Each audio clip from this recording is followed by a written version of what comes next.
The Connecticut Coalition Against Domestic Violence defines domestic violence as a pattern of coercive, controlling behavior that can include physical abuse, emotional or psychological abuse, sexual abuse, or financial abuse. Simply put, domestic violence is about power and control and can take on many forms. The person experiencing the abuse is never at fault. Prevention starts with teaching people about healthy relationships and treating others with respect.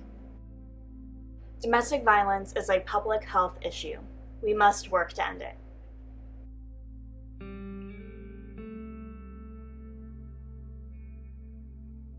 Domestic violence is a type of trauma, a deeply distressing experience.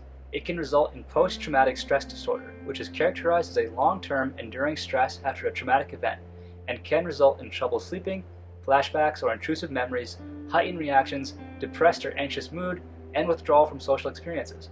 Trauma is also a factor in many other mental health challenges and mental illnesses. Domestic violence can lead to a sense of distrust within a community. A victim of domestic violence may feel concerned that their community will turn against them and support their abuser. Domestic violence also prevents people from contributing productively to their community and seeking healthy social interactions. Anyone of any background or identity can experience domestic violence. However, the burden of domestic violence is heavier for some than others.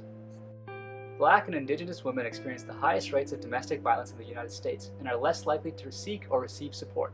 Immigrants, especially people who are undocumented, are at a higher risk of domestic violence and may be afraid to get help. Bisexual women experience higher rates of partner violence than their lesbian and straight counterparts. 61% of bisexual women report experiencing some form of intimate partner violence in their lifetimes. Similarly, bisexual men experience higher rates of partner violence than their straight and gay counterparts.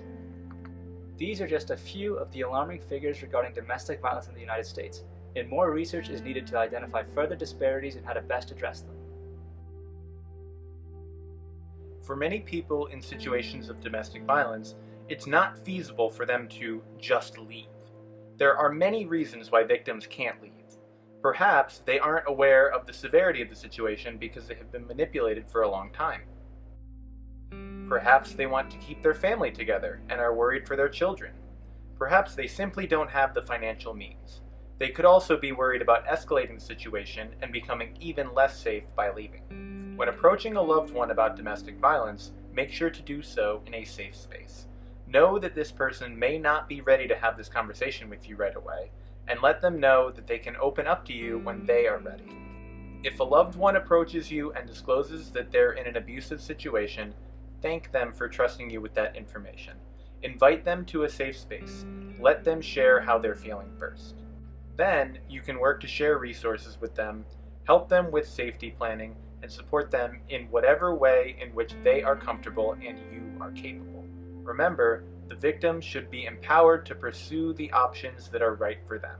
They know their situation best. The Connecticut Coalition Against Domestic Violence identifies the following warning signs of domestic abuse. Does your partner stalk or harass you, such as follow you or show up at your home or place of employment uninvited? Get suddenly angry, refuse to compromise, and constantly blame you for their mistakes? Act overly jealous about your relationships with others and prevent you from seeing family and friends. Control your means of communication, such as your phone and computer. Humiliate or embarrass you in front of your friends and family. Hit, push, slap, or act in an otherwise violent manner towards you. Threaten to hurt you, your children, your family members, or your pets.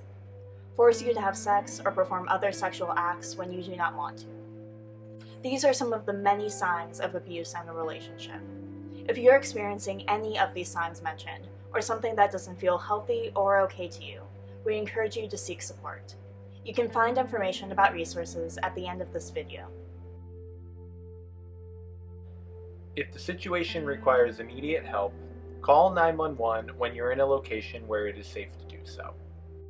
If you'd like to speak to a domestic violence counselor, you can use CT SafeConnect to be connected to local providers. CT SafeConnect operates through call, text, email, a mobile app, and online to meet your needs. It runs 24/7 and is available in both English and Spanish.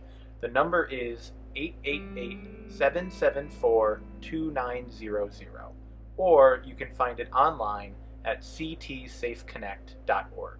They can help you seek legal assistance, medical assistance, immediate shelter, and more. A safety plan is a personal, individualized plan to keep yourself and any loved ones safe. If you'd like to begin safety planning, you may use the hotline to contact a local domestic violence support facility for more help and go to the following website.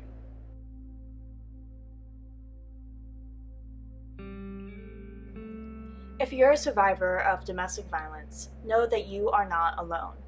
We believe you. You deserve to live a full, happy life and to recover from this trauma.